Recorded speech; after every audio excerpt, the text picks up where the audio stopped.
Good morning and welcome everyone to the Palliative Care in Islam webinar.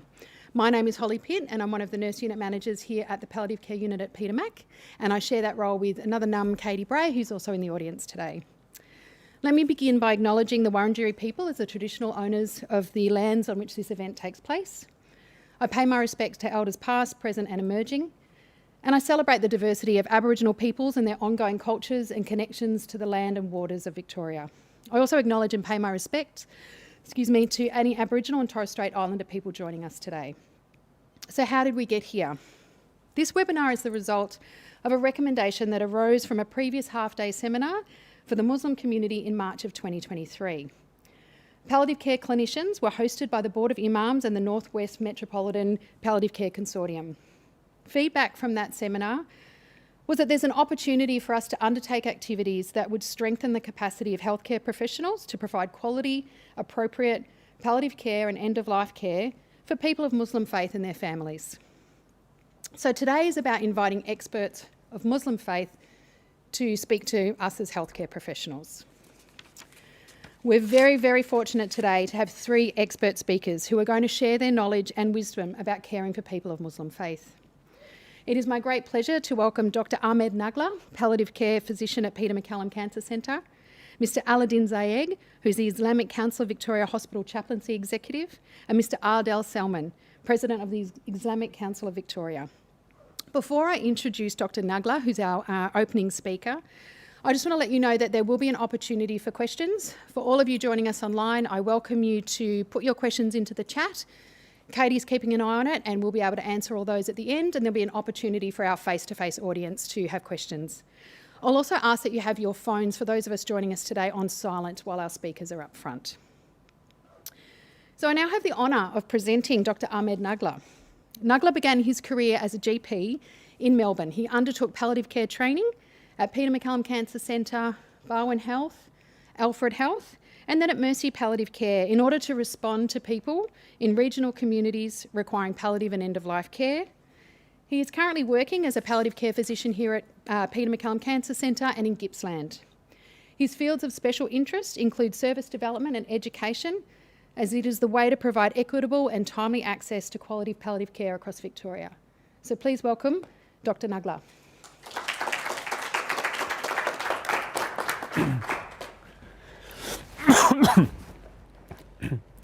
Thank you. Thank you very much, Holly, for the introduction. It is my pleasure to be here with you today to talk about something we didn't talk a lot, especially in Australia here. Was a lot of work was done in other parts of the world by Dr. Asim Padilla, for instance, and Professor Muhammad Ghali, where actually a big part of this presentation is based on the work in that field. It took me some time to choose a title for this presentation. Initially, I thought about end-of-life care in Islam, but I couldn't find in the Holy Quran or Sunnah, the teaching of the Prophet Muhammad, any mention of the word end-of-life as it is used today. When end-of-life is used in Islam, it meant the end of this life, the humanity's life, and the beginning of the other life, the afterlife, al-akhirah.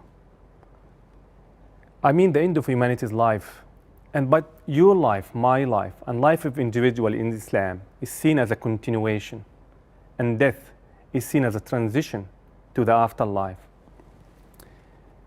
Death in Islam and life at the grave is noted as a transition point until Judgment Day.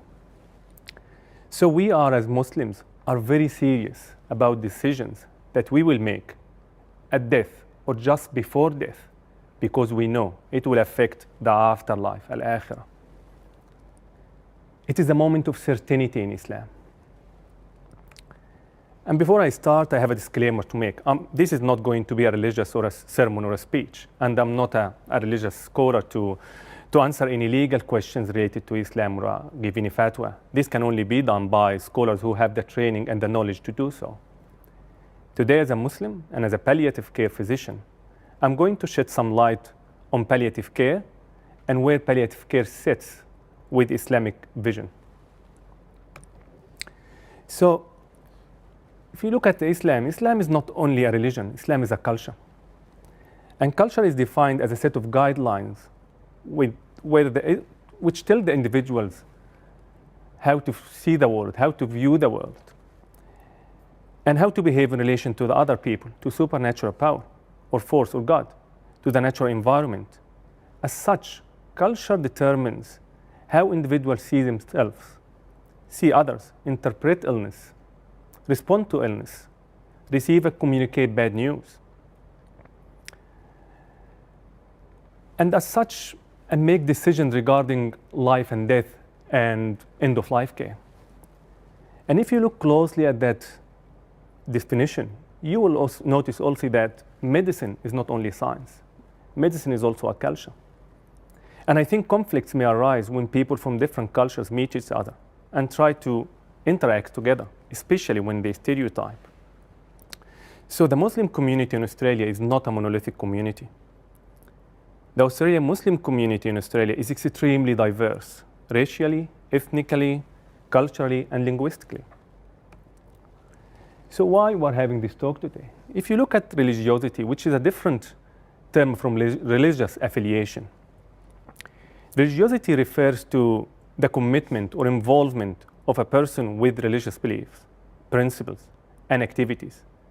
As you can find a Christian, for instance, who doesn't go to church every Sunday and doesn't practice Christianity. You can also find a Muslim who doesn't practice Islam, and we call it only Muslim by name. On the other hand, you can find a Muslim who goes to mosque 5 times a day, including Fajr in the middle of the night, and recites Quran every day. All that commitment to Islam. So when we look at the literature and the evidence, it has been observed that patients with high levels of religiosity tend to be more likely to have aggressive medical interventions before dying. They are also less likely to receive or accept palliative care. Patients with high levels of religiosity, not too keen on completing advanced care directives. These data looks at religiosity in general. I mean, they are not specific to any religion or another. But I couldn't find any data to show how that affects Muslim religiosity in particular.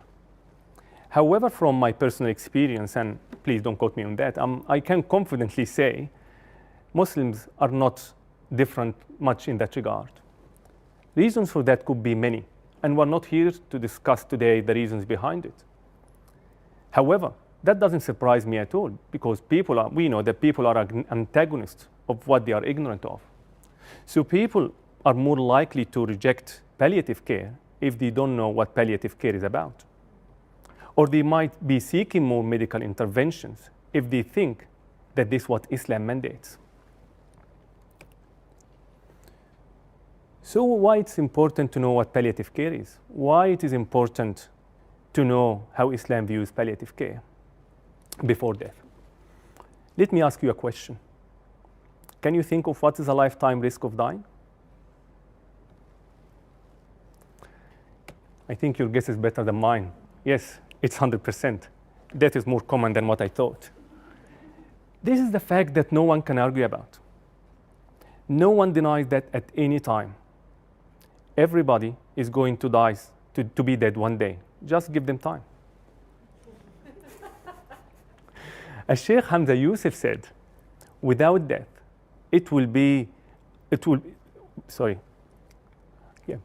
without death, it will be questionable whether we have any need for religion at all. At fundamental level, religion's greatest claim is making sense of reality of death. There is a certain point of your life when you will become absolutely certain about your death. That may come to people at different stages of their life. It may happen really early for some, or it may happen late for others. You might not want to think about where you came from, but at some point, you will have to think about where you're going to.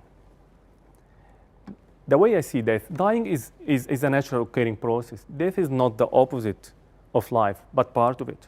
We come to this life by pregnancy and delivery as a natural occurring process, and we go out of this life by death or by dying, again, as a natural occurring process. So what's palliative care? Look, when I was preparing this presentation, I thought, I Googled palliative care just to get a photo or a picture to make it look fancy. And look what I come across. Lots of holding hands. I'm sure that in palliative care, we do lots of holding hands in palliative, but I'm sure that there is palliative care is more than just holding hands. So what's palliative care? I'm sure you all know what palliative care is. But let me tell you briefly what palliative care is not. Palliative care is not end-of-life care. Big part of what we do in palliative care is end-of-life care. However, palliative care can be used at any point along the treatment process, and even while patients are still receiving curative treatment. We look after patients any age and at any stage of their illness, which can be at very young age or very old age. Some people might spend years receiving palliative care for prolonged illness. Palliative care is not voluntary assisted dying or euthanasia. And in fact, many palliative care organizations and many palliative care physicians believe that voluntary assisted dying contradict the philosophy and the principle of palliative care, and it should not be included into the practice of palliative care. However, we do respect people's choices. Palliative care is not to hasten death, and palliative care intends neither to speed up or nor slow down the process of dying. Palliative care is not about dying, it's about living. Palliative care is to help people to live and enjoy whatever left in their life the way they want. And let me quickly highlight the result of this famous study done in 2010. Results of this study showed that patients who received palliative care along with the chemotherapy have better outcome compared to those who received only chemotherapy alone. They had better symptom control, less anxiety and depression, and better quality of life. Not only that, but they actually lived longer. That is despite the fact that they're not receiving any aggressive treatment at the end of life. Surprise, isn't it? But this study has documented what we see every day in palliative care, that people do generally better when they are well supported and feel comfortable and not distressed because of their symptoms. Then if palliative care is like that, why it seems that there is a conflict? I think this can be compared by the age-old debate between science and religion, where science is often associated with rationality and religion is always associated with belief. And if we look at the data again, at the literature, data suggests that there is a positive association between religiosity, mental health, and physical health. Religious belief and practice are associated with lower suicidal risk, less anxiety, less substance abuse, less depression, and faster recovery from depression, greater well-being, hope, and optimism. But on the other hand, data also suggests that besides this overall positive association, religion may influence factors that affect healthcare delivery. Religion may affect medical decision-making, generate belief that conflict with medical care, induce spiritual struggle that creates stress and impair health outcomes. Again, that's religion in general. But is there a conflict between Islam as a religion and healthcare? In modern medicine, the four principles of bioethics are autonomy, beneficence, non-maleficence, and justice are used as a starting point for exploring morally and ethically challenged situations in healthcare. But what about Islamic bioethics? And I think to understand that, we have to understand first the purpose of life in Islam, the Islamic legal view of seeking medical treatment, and what we do when facing conflicting values. So, what's the purpose of life in Islam?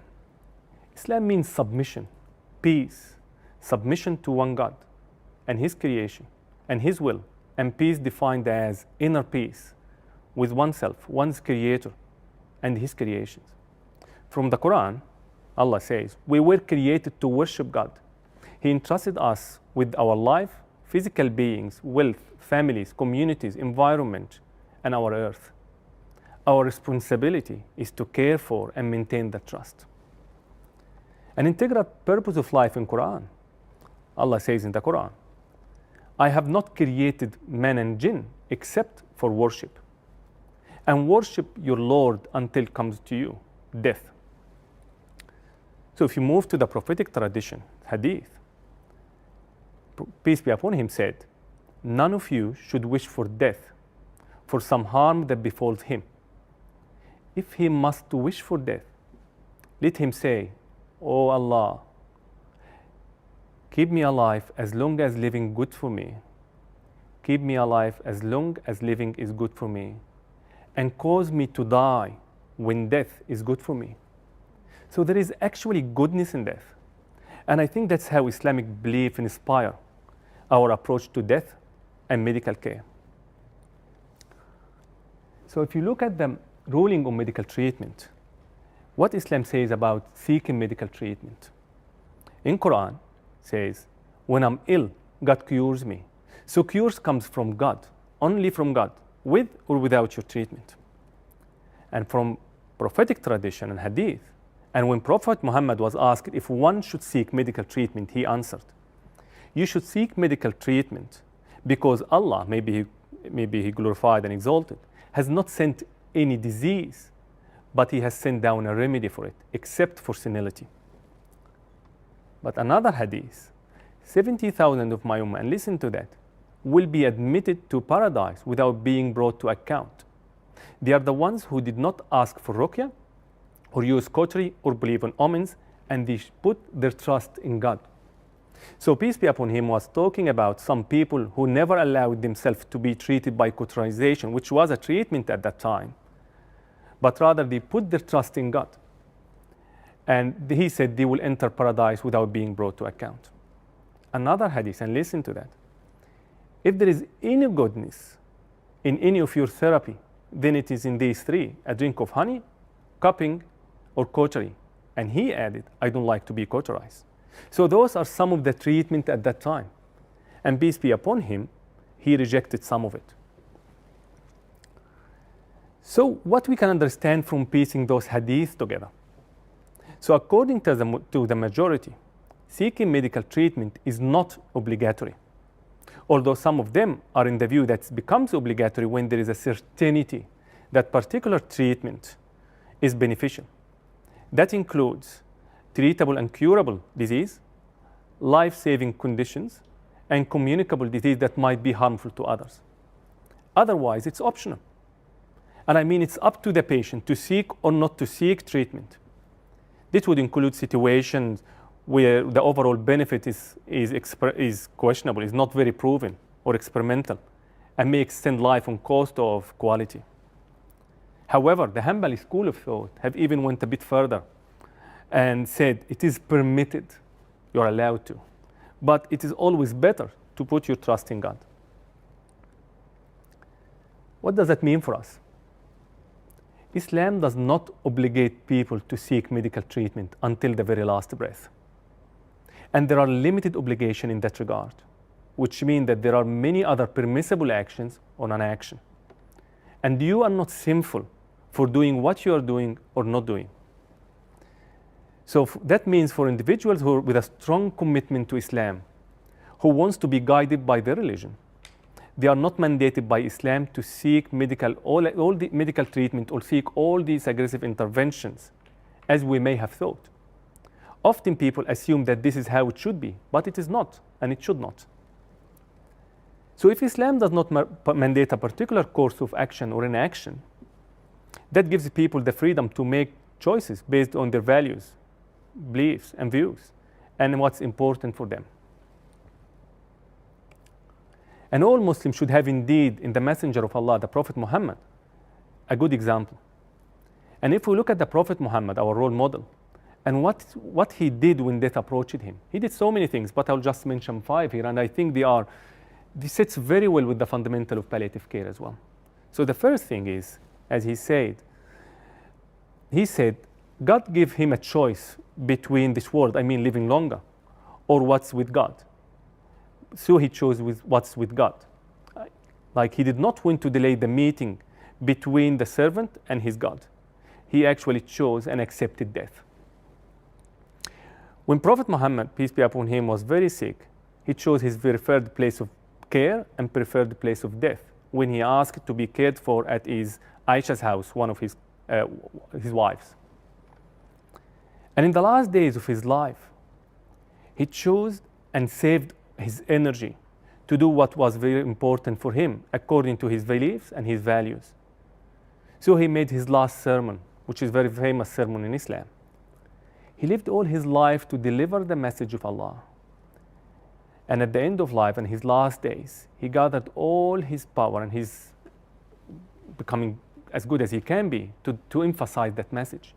He did not waste his time and energy on futile treatment or seeking second opinion. Another thing he did, he actually rejected futile medicine. So Aisha said his wife, they tried to force medicine into his mouth, and he waved to them not to do. But they thought like that patient disliked medicine. And they kind of gave him the medicines. And when he came to his sense again, he said, didn't I forbid you to force medicine into my mouth? They thought like, we thought that you dislike medicine as patients usually do. He said, all of those who were in the house will be forced to take the medicine into their mouths, except for Al-Abbas, one of the companions, because as he did not witness your deed. In this hadith, we can observe three important concepts. One, that the Muslims are permitted not to take treatment, especially when that treatment is futile and when they are in terminal illness. Second, it's not allowed for people who are taking care of them to force any medication into them. And actually, this hadith makes them accountable for their action. And one of the very last things he did, and Aisha said, his wife said, when he was in and out of consciousness, he looked at the siwak, which was thing to clean his mouth. So she gave it to him as he wanted to clean his mouth before he died, as he wanted to be prepared to meet God. Despite all of that, we still come across some conflicting values. One of such dilemma arises when using opioids, for instance, to alleviate pain or dyspnea. While opioids may provide relief, they can also reduce patient cognitive function and awareness, which can be considered as a harmful effect from social and religious perspective. It's important to understand, and it's vitally important to understand, that all Muslim patients, or most of them, they want to perform religious rituals, especially when they are approaching death. They pray 5 times a day, or they have to recite Shahada before death, which says, I witness that there is no God but God, and the Prophet is the messenger of God. As Professor Muhammad Ghali said, the principle of double effect, which basically says it is permissible to cause harm as unintended but potentially predictable side effects of aiming to bring about good result, such as causing reduced consciousness to achieve better control, pain control.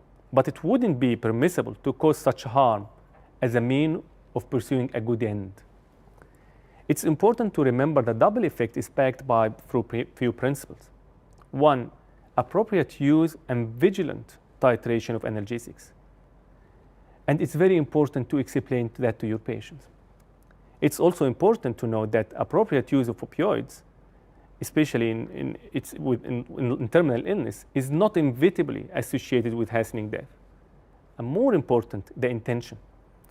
And it's very important to distinguish between the unintentional sedation that come when trying to control symptom and the practice of palliative sedation, where the intention of to induce and maintain sedation at the last resort to alleviate suffering. From Islamic ethical perspective, terminal sedation is very controversial, and it's very hard for me to take a clear position on that. And as Victoria Wheatley said, every patient will have their last dose of analgesics. It's the same way they will have the last cup of tea. This does not mean that analgesics or the tea shorten the life. Merely they were dying anyway. And before I finish, I just wanted to touch briefly on advanced care planning in Islam as a concept in modern medicine and Islam. And I think it makes sense when it's read the other way around, planning care in advance. It is the greatest wonder that we don't want to talk about death. We don't want to hear about death. Although that as Muslims, we have a clear tradition by the Prophet when he said, remember more often the destroyer of pleasure, he means death. Islamic teaching encourages all Muslims to plan for the afterlife. And the preparing for death is considered as a cornerstone in that planning. All Muslims are strongly encouraged to document their will, al-wasiyah, before death. As the Prophet said, it is not permissible for any Muslim to stay for 2 nights without having his last his last will and testament written and kept ready with him. Despite that, for many Muslims, advanced care planning is a foreign concept that's rarely discussed. And actually, I think in many communities, the same concept is very challenging. I believe it's very important for healthcare practitioners to be culturally competent and practice a degree of self-reflection in order to eliminate any bias, any personal bias. I think also it's very important to remember that Muslim patients may also have different other personal values and different other cultures. It doesn't have to be always related to the religion or Islam. Remember, at the end of the day, they come from different backgrounds, different ethnicity, they have different personal values. And I think I finished up to my time. All right, thank you very much.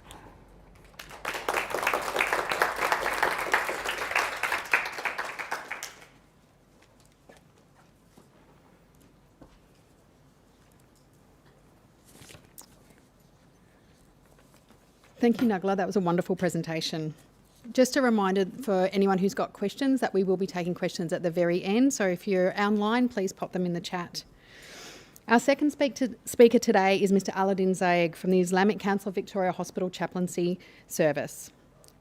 Aladdin received his degree in electrical engineering from Aleppo University in 1970 and a PhD degree from Claude Bernard University, Lyon, France in 1979.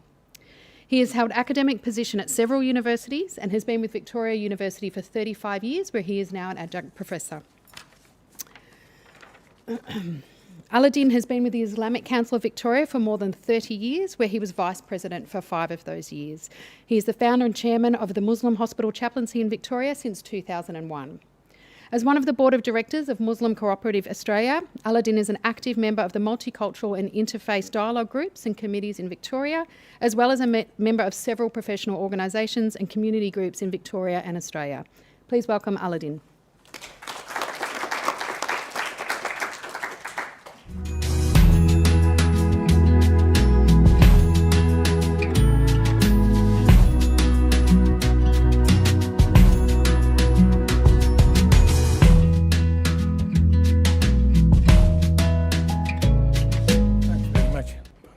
For this very kind introduction, okay, showing how old I am. Okay. My presentation, before I start, I have to greet you in Islamic way. Assalamu alaikum wa rahmatullah. Peace be upon you all. Okay. My presentation would be really the practical aspect of Dr. Ahmed Nagla presentation related to our hospital chaplaincy practice over 30 years. So palliative care is part of our activities where we visit patients in hospitals, and most of the hospitals are aware of our organization.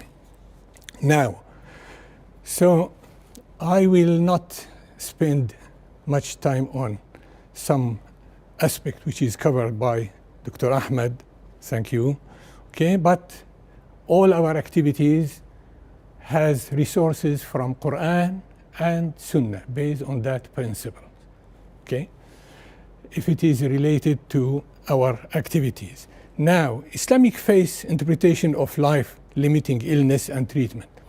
In general, we say life and death are determined by God.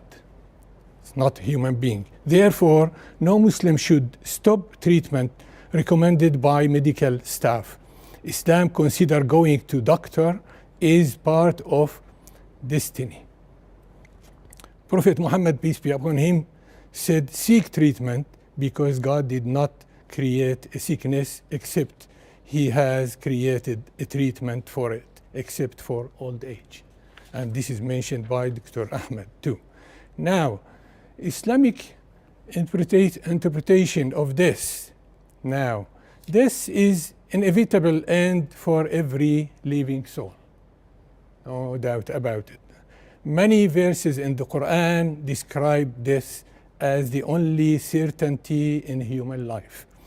I will take one only of them, there are many. God says every soul will taste death. Then to us, you will all be returned. Interesting word, test. And that has many interpretations. Time is not allowing us to talk about this. Test is not okay. Now, no soul can ever die without Allah's will at the destined time. So therefore, I can't say I will live another 50 years or I will die tomorrow. That is in the hand of God. Many people expected to pass away in week time. They live 10 years later. And I have many examples with friends and people we visited in hospital. Okay, now, one interesting point. This is an Islamic scientific definition of this. If 3 attending physicians attest to a totally damaged brain with unresponsive coma, apnea, cephalic, then the person is biologically dead. This is accepted Islamically. Okay, accepted Islamically. Now, withdrawal of treatment. That make challenge for all families. Very common as a human being. Confusion. It is euthanasia or withdrawal of fertile treatment. It is known from Islamic point of view that suicide and euthanasia are clearly forbidden in Islam. No doubt about it. Many Muslims may not realize the permissibility of treatment withdrawal in some cases as a human being. Some may question the inevitability of death, but okay, where scholar mentioned that is possible as it is medically approved. Now, one important aspect we always have with our patient when we visit them, when we talk about autopsy. This is major issue. Definitely, it is not liked by Muslim, okay, due to respect of this violation of the body and delay in burial. But in some cases, it is legally required, okay, deemed necessary to establish cause of death, significant public health interest, and required by law in the suspicious cases. ICV is working with the coroner court to produce a fact sheet on autopsy. Even it caused some problems, as Dr. Ahmed mentioned, Muslim community are variable, okay, in many back ethnic ground, so it's not that easy to tell them, do it, okay, they might listen to you. Now, obligation and practice of Muslim community. Visiting patient chaplaincy in Islam is obligatory. Obligatory, okay? Allah said, in some hadith, Allah said in the Quran, O believer, respond to Allah and His Messenger when He calls you to that which gives you life. That means do good deed which makes you active as a human being doing good, okay? And in beautiful hadith says, Allah Almighty said, sublime and sublime will say on the day of the resurrection, O son of Adam, I fall sick and you did not visit me. He will say, O Lord, how should I visit you when you are the Lord of the world? Allah will say, did you not know that my servant so and so had fallen ill and you did not visit him? Did you not know that had you visited him, you would have found me with him? Some people might argue on that one. How can I see God when I visit patient? You see the bounty of God on you when you visit patient. When you put smile on the face of that patient, you realize your health, your God gift for you. So that should be remembered by us as human beings. Now, some tips from our practice related to Muslim patient.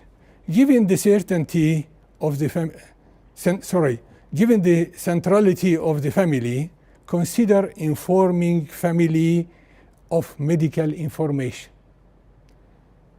This is very important, especially in life-ending time, okay?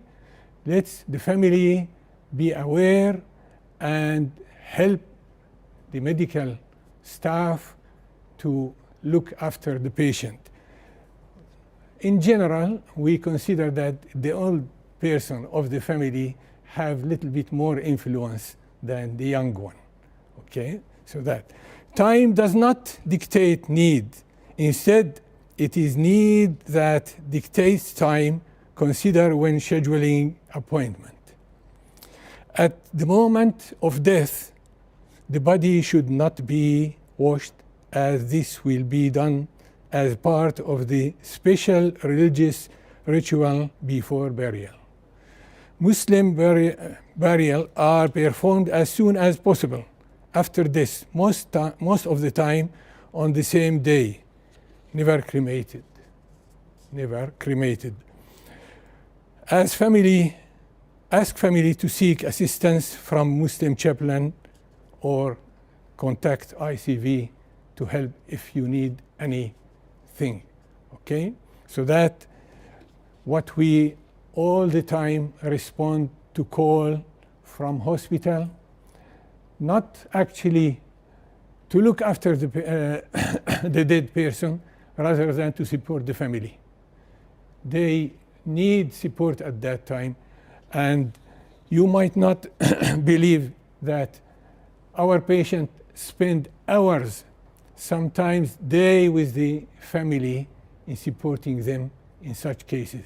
Not on the day of the death, even the 3 morning days allowed by Islam later on, and help them, as I will tell you here, morally, spiritually, sometimes financially, if they have difficulties. And always we are happy to do that. Islamic chaplaincy, especially at ICV, we have program established for a long time.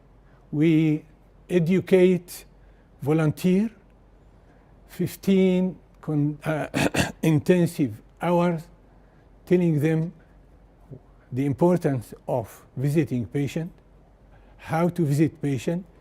Spiritually, if I tell you something might be funny, during that day, those people attending, when we talk about spirituality of visiting patient, they start crying themselves.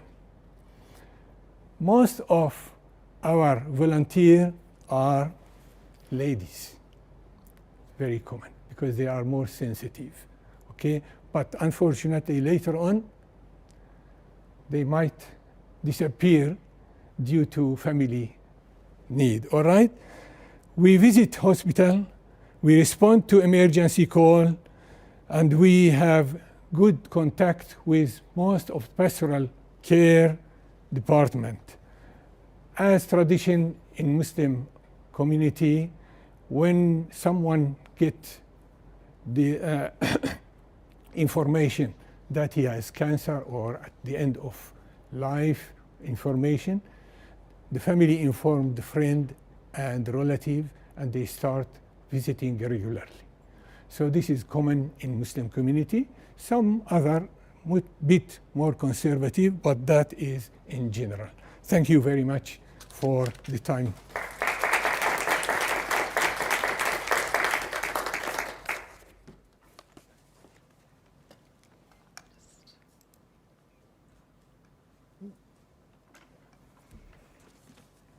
Thank you, Aladdin, for your insights and guidance when providing end-of-life care for individuals of Muslim faith.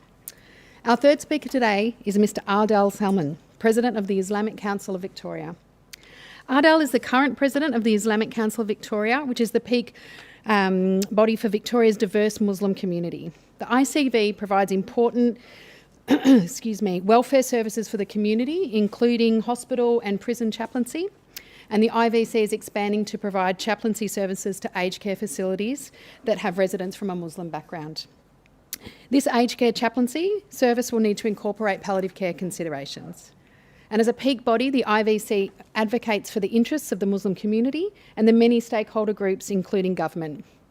These advocacy efforts include educational campaigns and the provision of expert advice to government, civil society institutions, and multi-faith and multicultural forums on the Islamic perspective on social issues and in providing an inclusive environment for Muslims.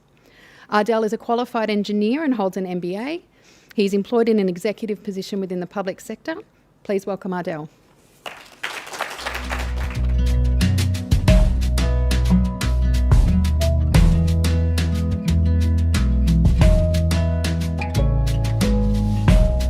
Good morning. It's still morning. Good morning, everybody. Thank you for joining, and thank you for all of those joining online. I think we have a good number joining online. I'd also like to thank Kathleen and the team from the North and West Metropolitan Region Palliative Care Consortium for their invitation to speak today, and for organising this event, and to Holly for doing a wonderful job of keeping us under control. Thank you to my co-presenters for doing such a wonderful job. My presentation is not going to be long. I just have a few slides that I'll take you through. There'll be probably some things that you've heard in other presentations, but that's unavoidable given the topic, but hopefully you won't get bored. So, introduction. I'm actually going to look at the screen, if I can. So this is just gives you some context. I think it's very important context. I mean, I think Dr. Ahmed and Professor Al-Din really did a great job of explaining palliative care and the religious principles behind providing medical treatment and care and palliative care for Muslims. This introduction provides, I guess, the overall context. So, for many of you, you might be aware, but some of you would be surprised how young the Muslim community actually is. We are generally a young community. However, this is changing. Culturally, Muslim children will look after their elderly parents and even grandparents. This is a religious obligation. It's actually not something nice to do. You're actually obligated to do it. And if you don't do it, you will be held to account on the Day of Judgment. That's how serious this matter is for Muslims. It is an obligation. And it's a sin, an actual sin, if you do not look after your elderly parents and grandparents. That's how dramatic the situation is for Muslims to consider when they're facing a situation where their parents and grandparents are getting older. Placing your elders, your parents, your grandparents into homes is generally a taboo. Culturally, for Muslims around the world, it's taboo. But the reality is that's changing, and the reality is that some elderly Muslims actually have special needs that cannot be catered for by their families. So it's actually better for them health-wise and in other respects for them to actually be placed in a place where they can receive that specialist care.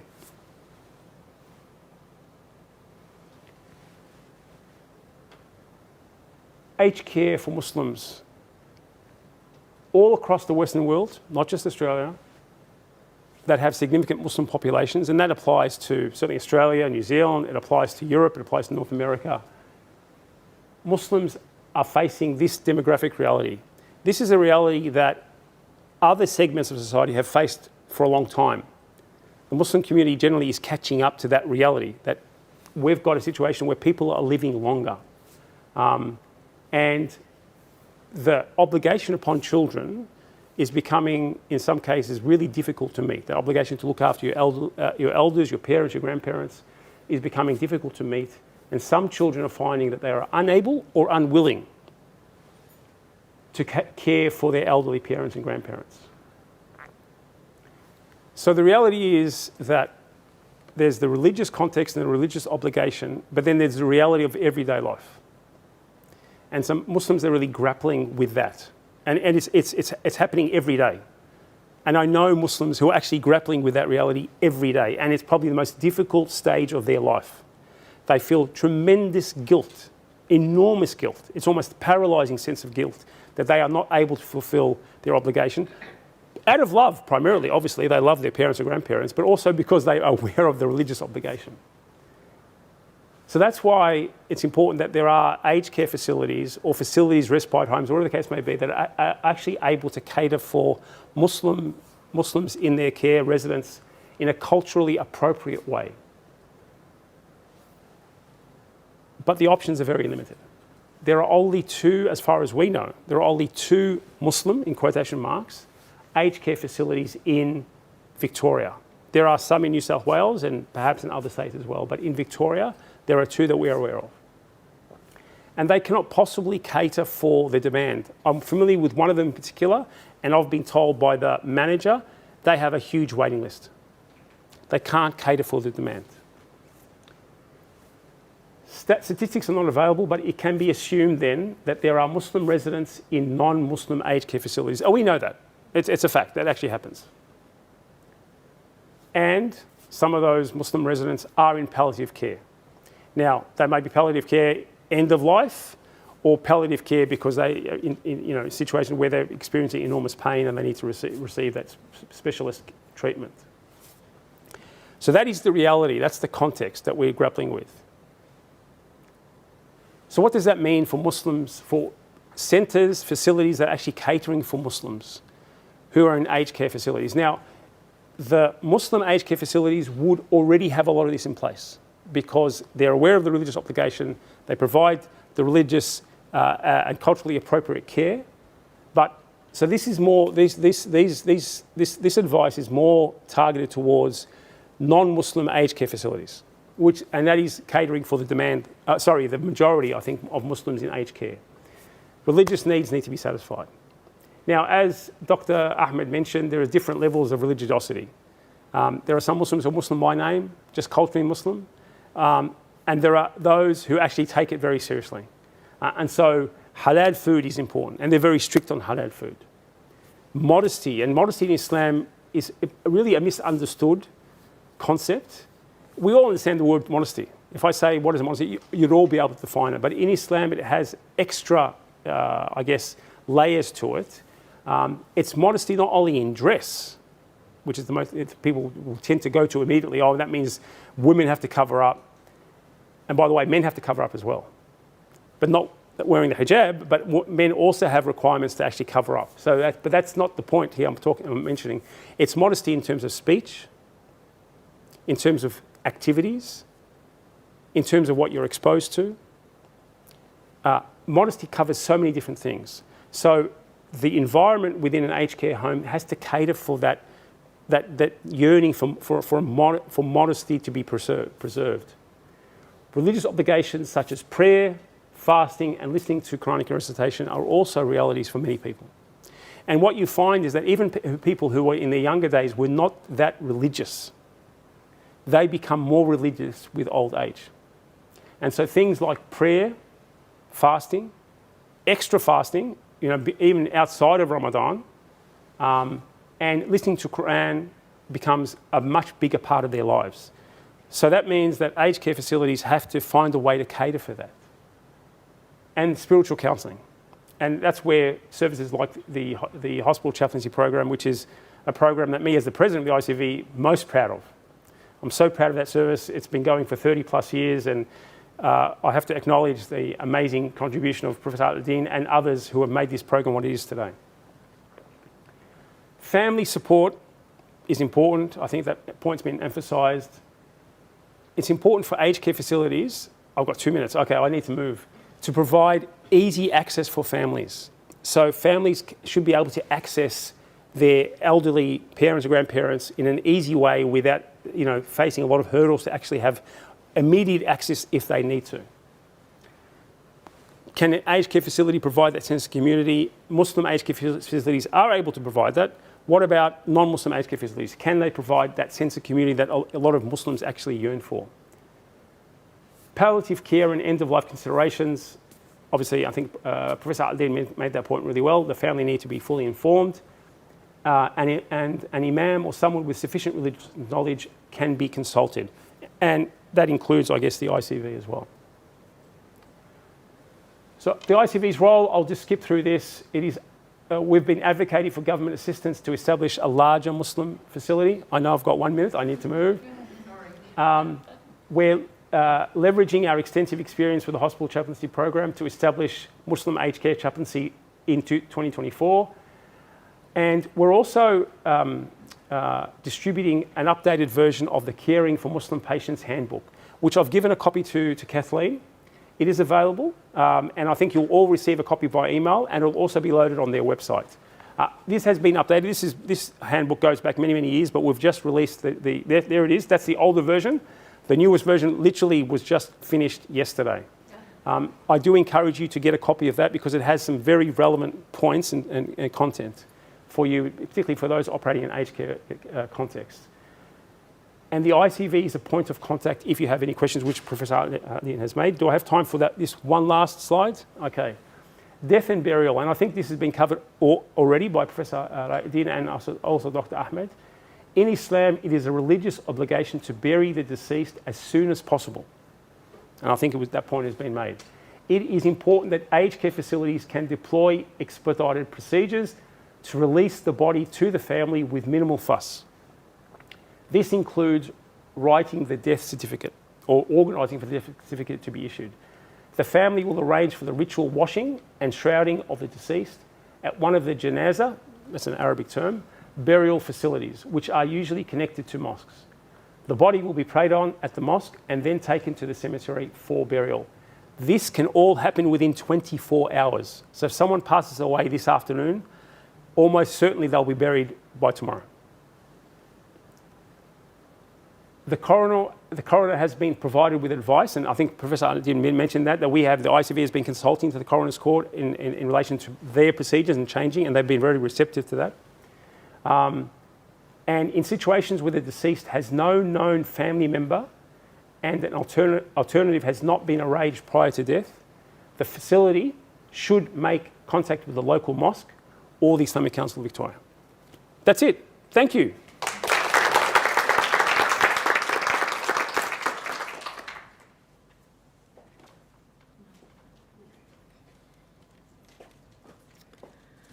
Thank you, Ardell. That was really great and really relevant, practical advice. I'm very keen to get a copy of the handbook myself.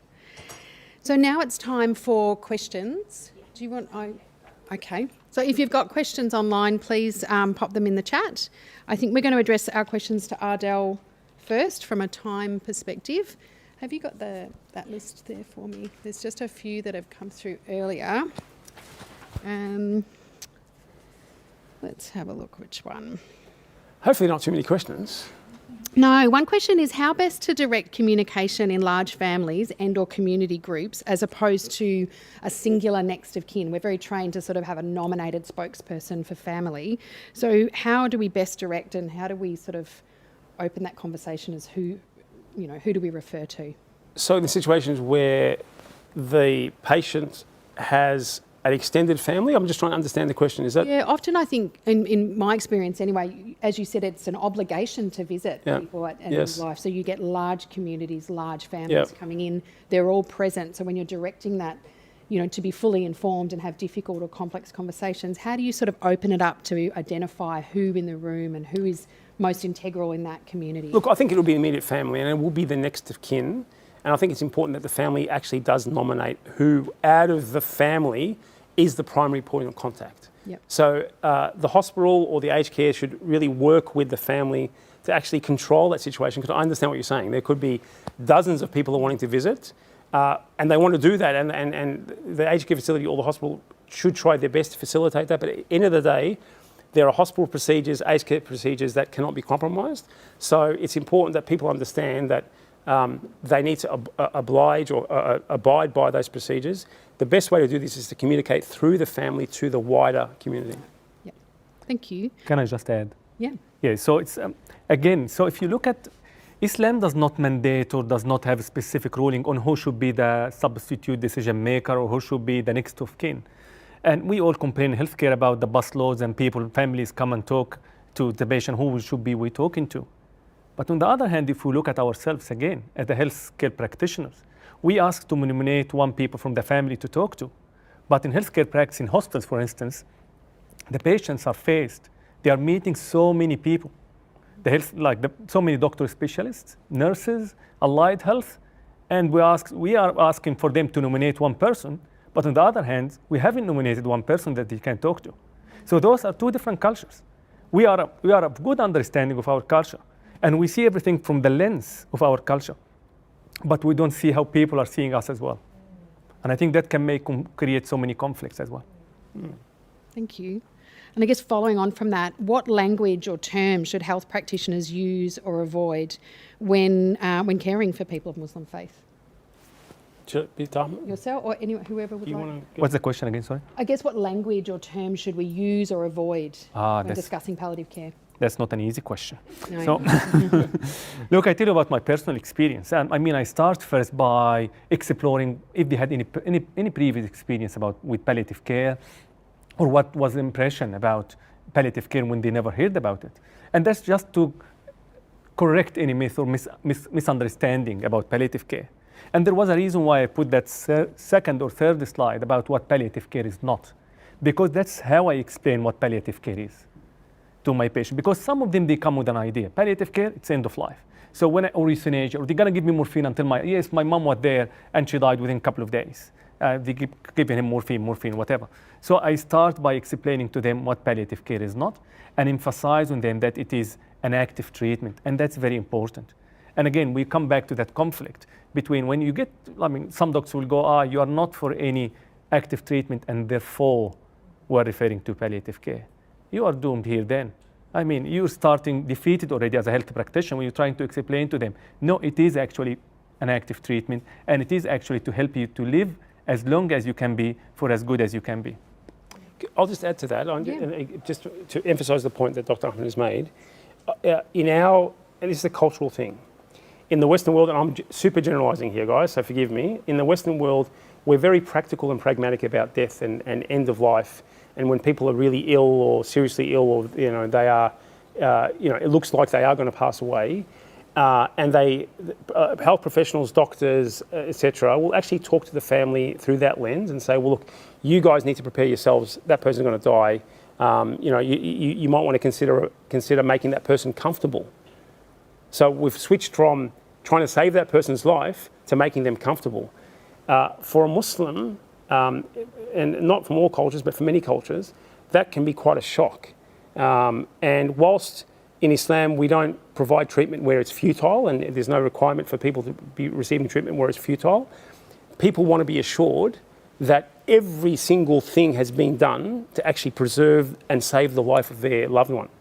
And so, from Muslim majority cultures, the way that doctors will speak to the family of the patient is quite different to the way doctors and health professionals in the Western world will speak to the family. It's very different. And it's not, I'm not saying one is right or wrong, but you need to be aware that from Muslim families will react potentially negatively if they feel that the health professional or the doctor is just preparing them for death and is not focusing on saving their life.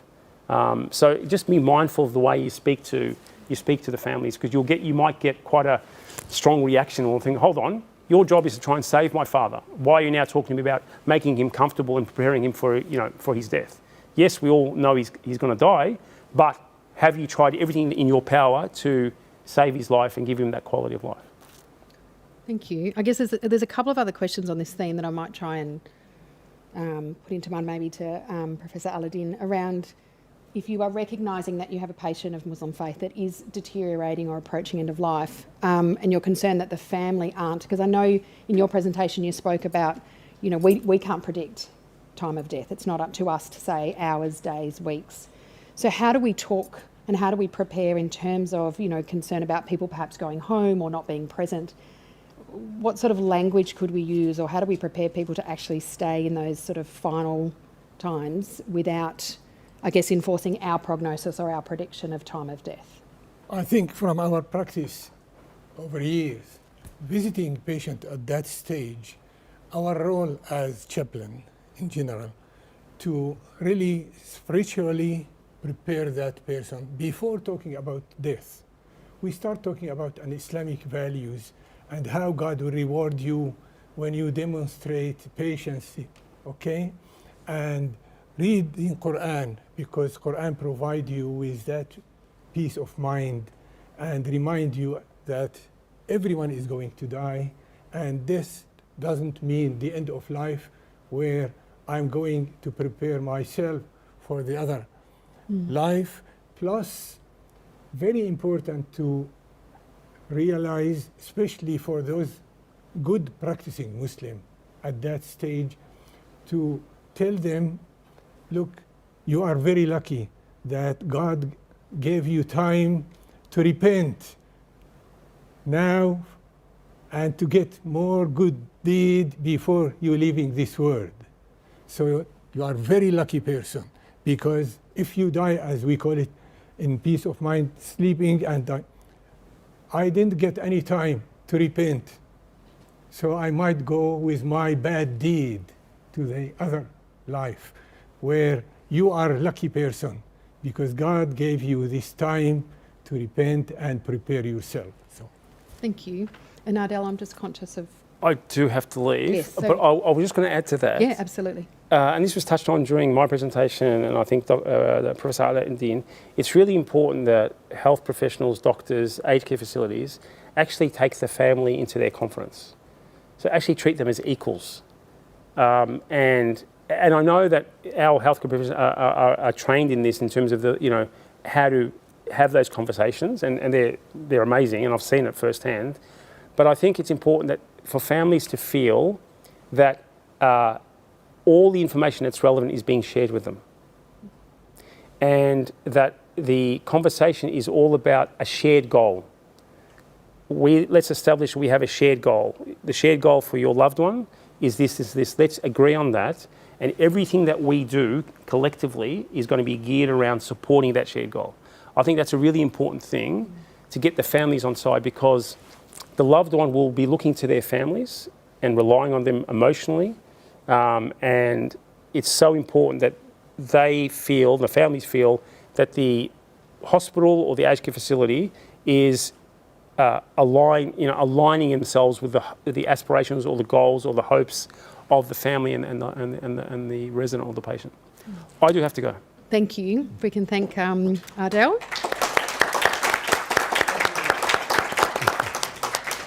Just before I answer another online question, have we got some questions from the audience?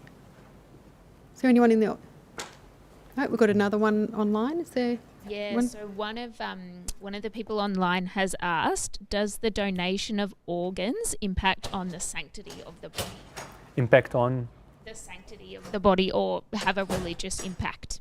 Now we're opening a can of worms, so it's very, very difficult question to answer, and I think there are many conflicting legal views in Islam on organ donation.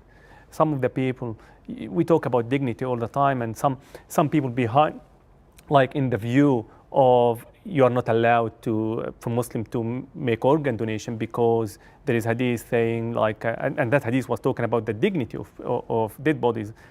Like you cannot break the bone of the bodies, because when you break in the bone of the dead bodies, it is as if you are doing it for living soul. And some people using that hadith to say organ donations are not allowed in Islam. However, there are so many other scholars that they say again, and when you look at in Islam there is other views of Islam when say there is some sense of when you donate money, it's for the community. When you donate, you make sense of community in Islam. It's very important, and again, we call it the fiqh of priorities in Islam. So, and those people are with organ donation and supported organ donation. And I think many big legal bodies like Al-Azhar in Egypt or some other in fiqh in Saudi Arabia has actually, they are in favor or are allowed organ donation. But of course, that has to happen within certain rules and et cetera, et cetera. But again, there are many people that are with and many people are against from Islamic perspective. Yeah. Thank you. You got any more? Yeah, keep So, going. another question was, when medical decision making comes up, does that tend to be more of a collective process or based on the individual patient? Okay. I wish if I could be able to give you a script on, I'm sorry to disappoint you, on how we deal with Muslim patients, because there is nothing called Muslim patient. As we said before, they are not monolithic. They are wide and widespread and very diverse.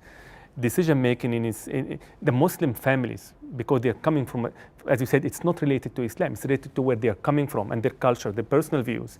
And I think Professor Aladdin talking about the busload of people coming to visit, and they all kind of involved in decision making.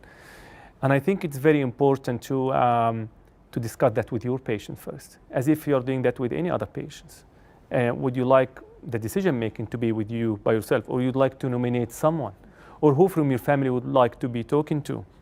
And you can bring everyone on the table to talk to. If you nominated only one, he or she nominated one person, that's it.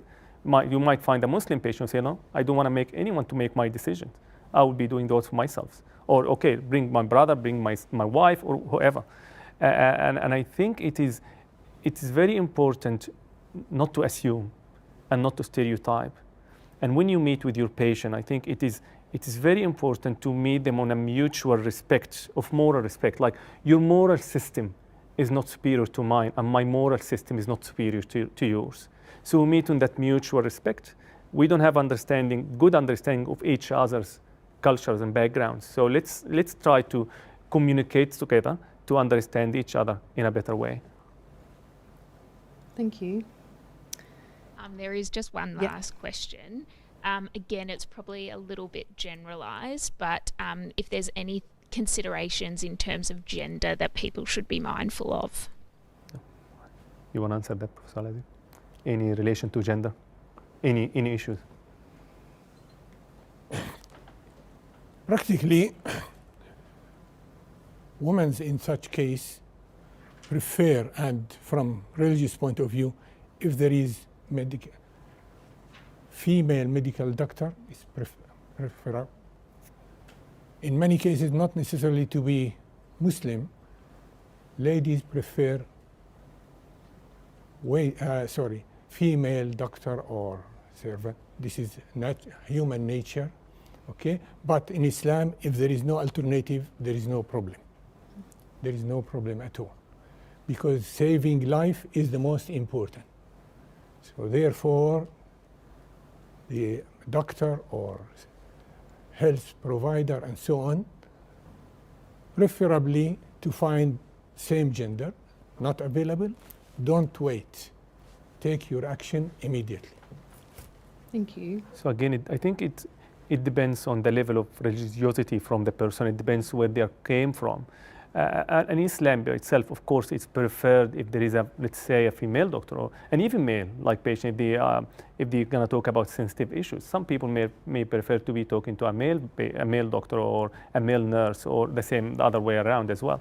But again, it depends where. In Islam, there is no specification, because now there is a need. If there is no, Islam allows, if there is no a female doctor, a female nurse, you have to.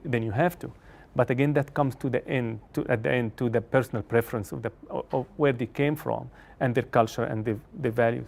And on decision making, for instance, we sometimes assume that the female Muslim patient who came to hospital with a scarf will leave all decision making to her husband, and sometimes we make that assumption, although that might not be true at all. So it's better to ask. Like, for instance, my wife will leave all those medical questions to me, because I'm a doctor. I'm the doctor in the family. But on the other hand, she's the boss in everywhere else. Okay, so I think it's different in every family, and always be mindful on asking the question Like, look, I'm ignorant, I don't know much about your culture. What I need to know to help me to care for you in a better way. And I think that you come as someone who's seeking more information. You come as someone whose culture is sensitive. So I think that's the way you can open more about their values, their culture, their religion. And I think that's how you approach those difficult situations. And just to add to that, and I think through many years I've been as a Muslim doctor at the hospital. Sometimes they call me and ask me to come and deal with the difficult patients. And I would say, I mean, and don't quote me on that, 95% at least, it's not about Islam. The conflict is not about, it has nothing to do with the religion. I think mostly it is more to do with, because Islam at the end of the day, as we saw in my presentation, the fundamentals are quite the same or similar. But I think it's more to do with the personal values, beliefs, and the culture where the patient is coming from. Thank you. No? All right. Well, that sort of brings our session to the end. You did actually steal a little bit of my conclusion, though, Nagla. So you stole my thunder. I wanted to thank you all for your attendance here today and online. And just to finish, really to say that as a nurse and a nurse manager, that culturally training in culturally appropriate care is really integral. But you know, I've also found over my career it can be quite overwhelming. I think sometimes there's a real fear of getting it wrong and offending people, and we didn't become healthcare professionals to offend or upset families and escalate. So, you know, it's about being curious, and that's what I'd encourage. And thank you all for coming here, because that's the first step to just broaden our understanding and remain curious and just have those questions of what's important to you, what do I need to know about you, and from that you can explore practicalities or things that you're confident with. And if you're not confident, hopefully from today and building on in the future, you've got resources to go. That's, you know, really, thank you for sharing. Really great that you've shared that with me. I think it would be important to involve chaplaincy or to, you know, to broaden out to other resources, but don't be afraid to at least ask open questions. And the more you do it, the more confidence you get. So joining in today is a big part of that. So thank you. I'd also like to just thank the North and West Metropolitan Palliative Care Consortium, in particular Michelle Warner and Kathleen Menzies for today's event, for helping put it all together, and thank everyone for attending. That closes our online webinar for today, and thank you everyone. We're going to... I wouldn't be me if I didn't forget one thing. There is a QR code for feedback that will be up on the screens for everyone to please provide feedback. It is the first time we've run this. We're really keen to make it relevant and purposeful, so honest feedback is welcome, and hopefully we'll be able to present again one day. Thank you.